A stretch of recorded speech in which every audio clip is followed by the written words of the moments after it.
Hello, hello. Hello. Can you hear me? Yes. Perfect. Am I being heard as well? Yeah, yeah.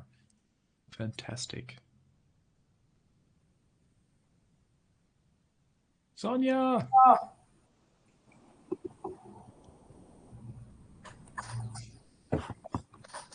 Hello.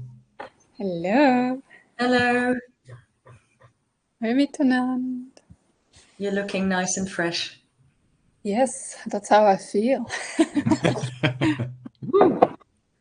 It shows in your energy. Glow.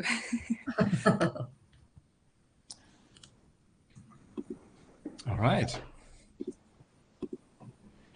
Well, if you're ready, I'm ready. If Yes. Catherine will join, I think we will see soon. But I agree we can start with today's topic, movement through trust. Oh. My first initial question to the two of you, what do you think means for you movement through trust?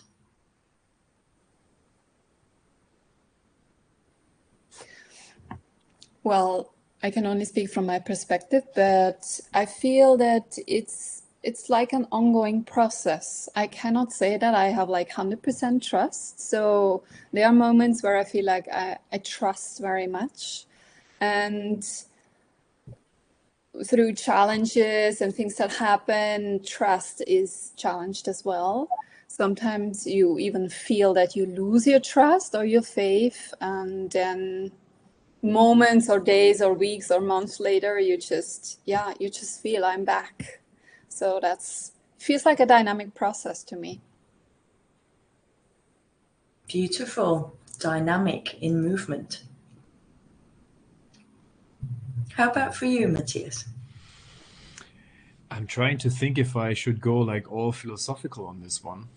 Uh, I mean, the sentence itself, movement through trust, is pretty simple for me, right? So movement is as action in the world. So the opposite of being, basically. Movement for me is doing. And movement through trust is movement moving forward from an inner state of trust, or from a place of trust. So that's what this sentence means to me in a very simple way. But my initial thought was something else. My initial thought was, well, trust, for trust there must be two. For trust to exist, there must be two. Right? So if I'm together with you, we could talk about my trust in you. If I'm on my own, we could talk about me trusting in myself. But there's already two. So who is me and who is myself? Like I find that very interesting to explore, like who is trusting who. But maybe I'm too philosophical on this. So I also appreciate that because you brought up this topic. I also appreciate that you kind of share your perspective and maybe guide through this a little bit. I like what you said. It's a bit edgy and philosophical at the same time. So I hear trust in one another, and I hear trust is a dynamic process which may not always have its same state. I also hear from you trust is more of a doing and not a being state. No, movement is more of a doing. Movement is more of a doing. Yeah, trust can be a state of being for sure. Yeah. Okay, good. Thank you for clarifying. What comes up for me, movement through trust. I feel trust depends on my openness and willingness. And I can steer this movement and create it in a way where I have deeper trust or decreased trust. And this could go in both areas of trust to others, trust to self, myself. But you already brought up the philosophical aspect, so you made it really easy for me, Matthias, to say, what if both is one? Can I And ask, then, Ali, yes. maybe what you just said, it sounds very, how can I say, it sounds truthful, but can you maybe explain it in a real life example? Because for me, it still feels kind of abstract. My mind is trying to grasp, but I don't have the feeling I really understand what that means. So maybe you can really explain it with an example. Okay, let me dig.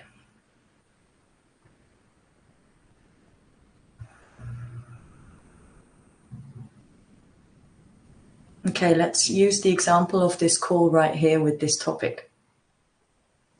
I can trust that whatever I say will be helpful for those that see it. So I have a willingness and an openness. It's like an open space in my heart, that there is a possibility, there's potential. It is a choice that I am making. I choose to trust that whatever is being shared in this call will be helpful or valuable. I could also choose the opposite, and I could follow my insecurity, because right now I'm feeling insecurity in my chest area as well at the same time. And I could get lost into that feeling sensation and believe that whatever is being shared today is not valuable, and therefore I'm not trusting. I think for me it is a choice. Yeah, so that's more easy to understand. But what is the difference then between making this choice and calling it trust and just, let's say, positive thinking, right? Because sorry, no, please go on. That is a good question, and I would have loved to revert that exactly back to you in order for you to dig into what you think about that.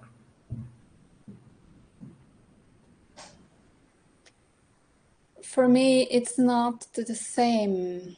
It's not, I agree. When you feel that you can go either way, either see like the risk or the possibility, then it's a choice. But trust for me is something more visceral, something that is really like, because a choice is like superficial. It's like, okay, my person is making a choice. Do I want this or do I want that? But trust for me is something that is coming from within, very deep, and is like backing me up. So it's like, it's either there or not. And I can try to cultivate that or try to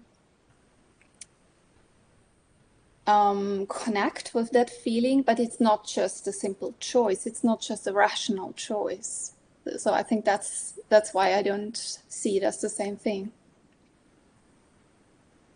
That's a nice perspective to share. Thank you. How about Matthias? What does it mean for you to choose, or is there a difference between the visceral and the felt sensation of trust? Well, let's stay with like real life examples, because it's so much easier to grasp, I think. I think I'm, my blueprint of a person is probably very skeptical and not easily trusting. And I have a lot of examples in my life from the past where I really look deeply into a specific person or a specific situation or a specific method before I trust. So when I trust, it's almost like I give myself to it and I open up and I surrender and I allow for whatever is happening. But before I do that, I'm quite skeptical. So I might choose something. We've been to an event recently. I'm not going to share the details, but we've been to an event recently. We both chose to go there. And then being there, I didn't felt the level of trust in this whole thing. So I didn't fully surrender to it. And we went home after a day instead of attending the 2 full days. So that's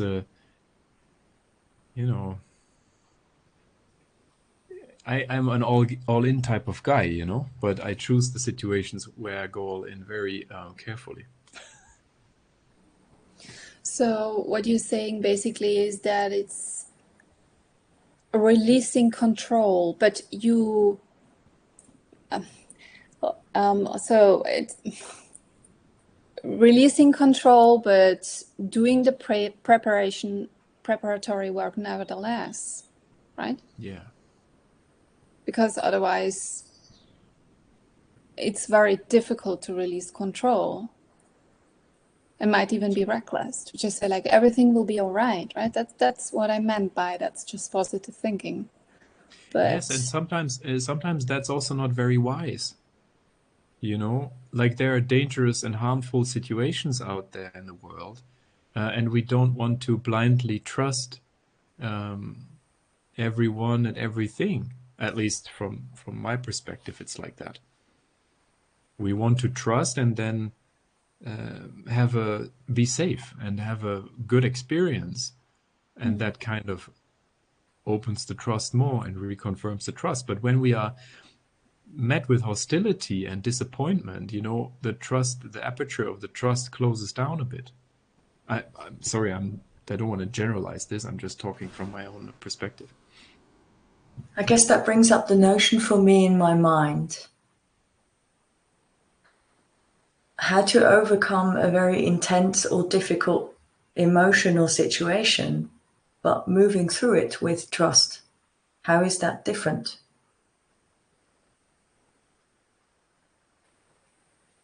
You mean an emotional situation or an emotional experience within yourself? Any of the both. For me, it's 2 different things. When I have a strong emotion inside of myself and I'm being in a safe environment just by myself, it's different because then it's all up to me. I can create the safety and stability to feel through the emotion. But when I'm in a situation out in the world where other people are around me, that's same safety, maybe is not given. I might challenge that thought that you mentioned before, that it depends if you're with other people or not. I think when we come back to what you said at the very beginning, that it's also about trusting yourself. I think if you have a deep trust in yourself that whatever will happen, you will be able to handle it on some level. It doesn't matter, even if you're with dangerous people, because you will not know in advance what to do, but you will trust that you can seize an opportunity or see an opening or whatever is needed in that moment. But it's always trust in yourself. And I think that's for me, this is the basic difference between having trust in ourselves and life, and as opposed to, let's say, people who have a religious kind of faith and think that an outside force will save them. Because when you have trust in yourself and then you feel empowered, you feel like, okay, I can handle whatever is coming. The same applies to emotional situations, right? But when you feel like something needs to save you, then you will always be like a victim, or you feel disempowered.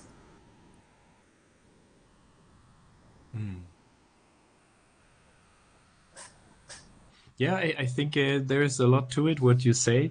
And yet some of the very black and white situations come up in my mind, like if I'm in a group of, Hells Angels guys, fully tattooed, 200 pounds guys, and but I have a vulnerable moment and I feel like crying, I'm not going to do it. even though even though I trust in myself, I'm not going to do it. Yeah, but then you trust yourself to realize that this is not the moment to release your emotions, right? It's Yes, not about that's if you do yes. something wrong. That's exactly what I mean, right? And then I choose my safe space somewhere else. Sure. Yeah. What about you, Callie? What do you think is the difference between those two? Trusting myself and trusting others. I think the more I trust myself, the more I can trust others. It seems very paradoxical. If I have more certainty in myself, my capabilities, my capacity, how I am doing, I'm probably more open to receive or go through situations that I would have never allowed myself to go into before.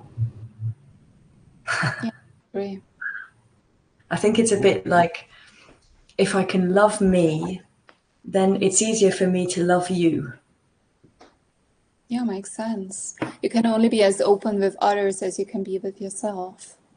Yeah.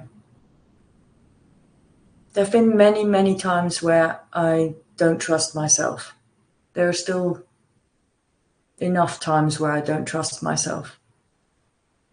But I think I have a very strong commitment towards love. And in a weird way, when I don't trust myself, I think I still trust that the universe knows that I can do it, because why else would I be in the situation that I'm in? We can call that faith, sure. But I also don't want to pull it too much into like a religious area, because that's not my experience.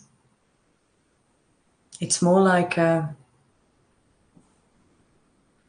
think I'm being met with situations or people or circumstances that call forward to me to be more trusting.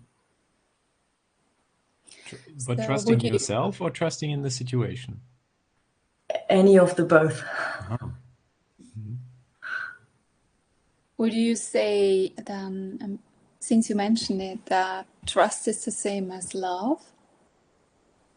Although love is a very difficult word right there. It's the same as with trust. There's so many different interpretations. And as you said in the beginning, Matthias, it's important to realize that there are like two things needed, not necessarily people, by the way, right? We can trust in the car to hold together and bring us to our destination, stuff like that. So it's just trusting in something. But yeah, is it actually possible not to trust at all? People who say like I have no trust or no faith, is that even possible?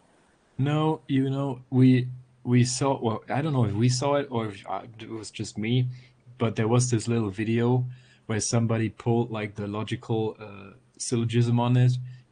If you say you don't trust at all, then you're trusting in that. Yeah, makes sense. So it's impossible. It's like saying the absolute truth doesn't exist, which in itself is an absolute truth. So then we're back to the choice, right? In what do I trust? But on a more fundamental level, do I trust? Yeah.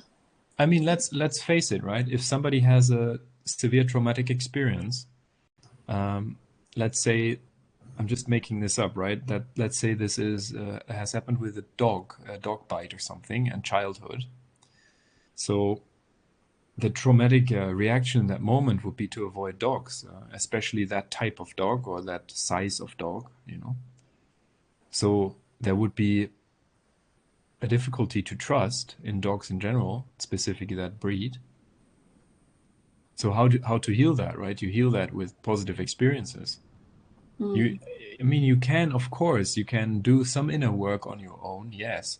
But eventually, since this is a trauma that occurred in contact with something or someone, so in that case, an animal, you heal that with positive experiences with dogs. A kind dog who doesn't bite you.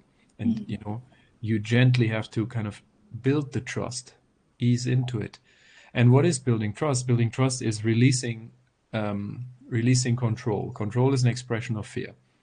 You know, so my control could be, I don't want to meet dogs.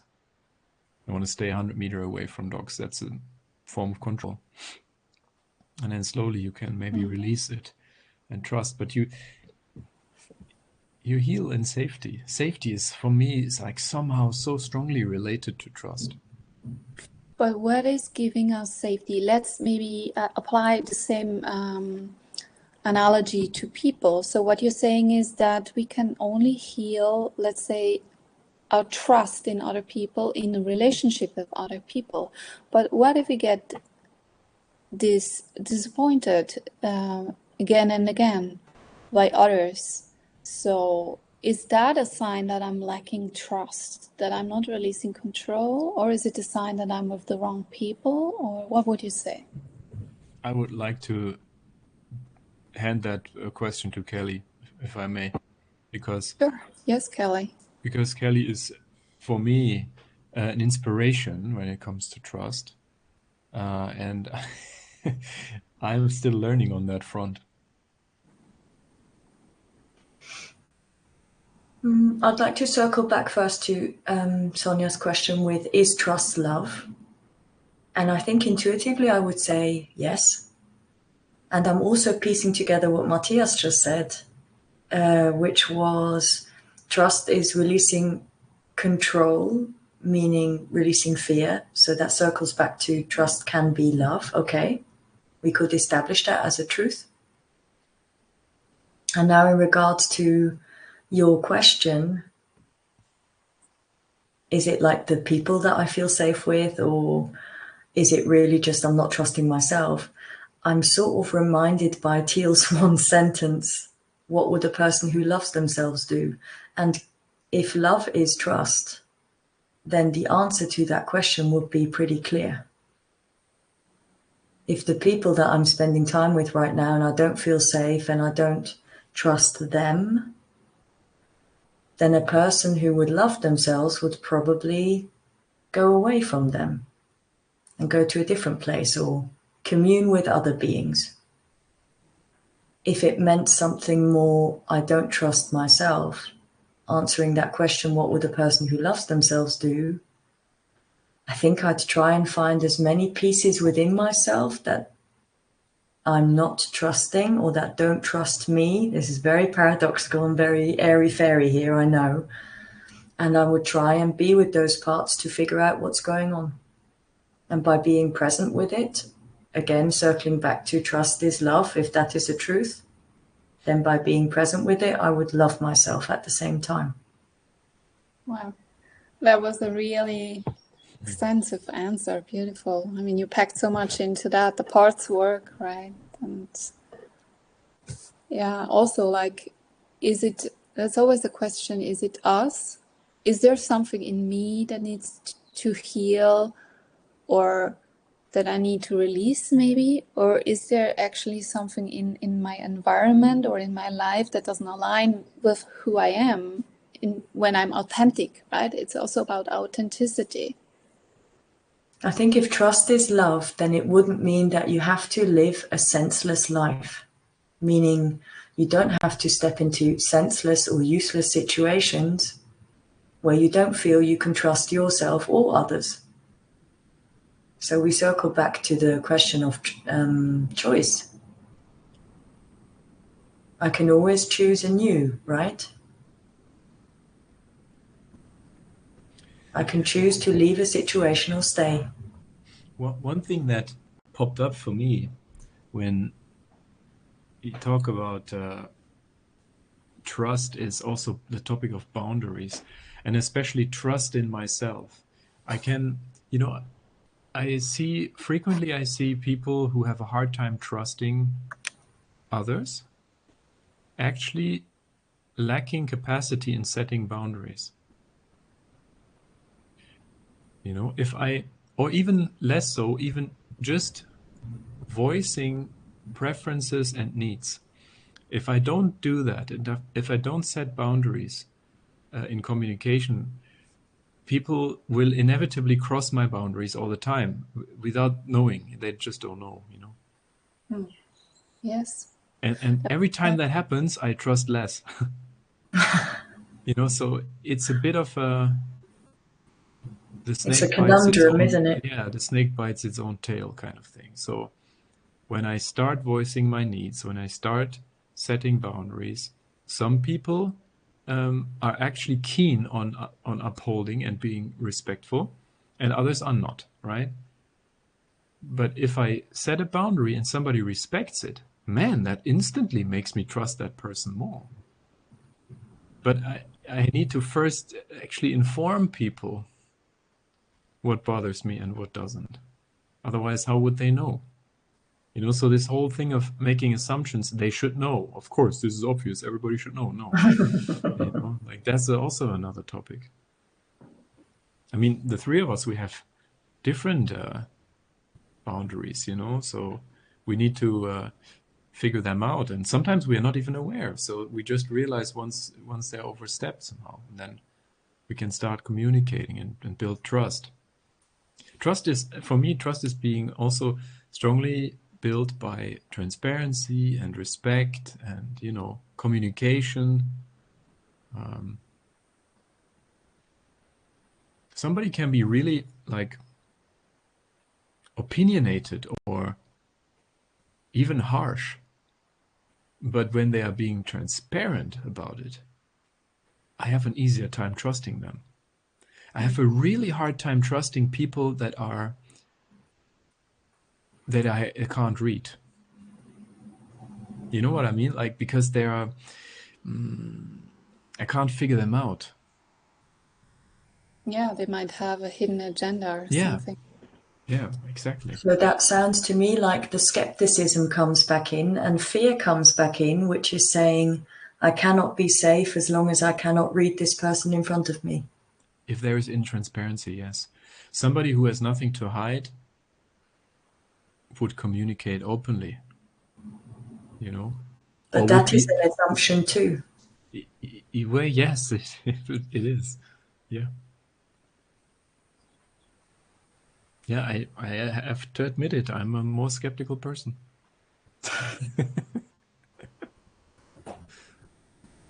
Yeah. But I mean, because it's already half an hour is almost over. It's crazy how fast the time runs. I would like to cycle back to movement through trust, because we talk a lot about trust now. Didn't you feel the movement of it? Topic to topic.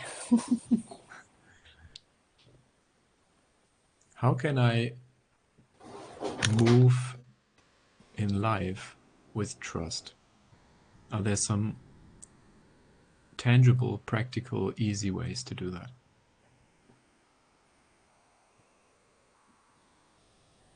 I liked your example with the good experiences. Collect as many positive experiences as we can, as long as we live in this body. Don't be afraid to go into the same things again, because they may be different. Beginner's mind. Oh, I have a good example. Just pops up. Movement through trust. In salsa class, salsa dancing, I have many memories where I went to class and I had some self-doubt. So I was lacking trust in myself somehow. And it shows in the movement. And I have examples where I was really, I don't know, I had a good day or whatever. I felt confident and was trusting myself. And it showed in the movement too, and our teacher even said, oh, I don't know, he acknowledged me, today, I don't know, last time he said, the break was good for you. The break did you good. It wasn't the break that did me good. I just had a good day, and I was trusting, and then I moved more freely, and it looks better, it doesn't look so German.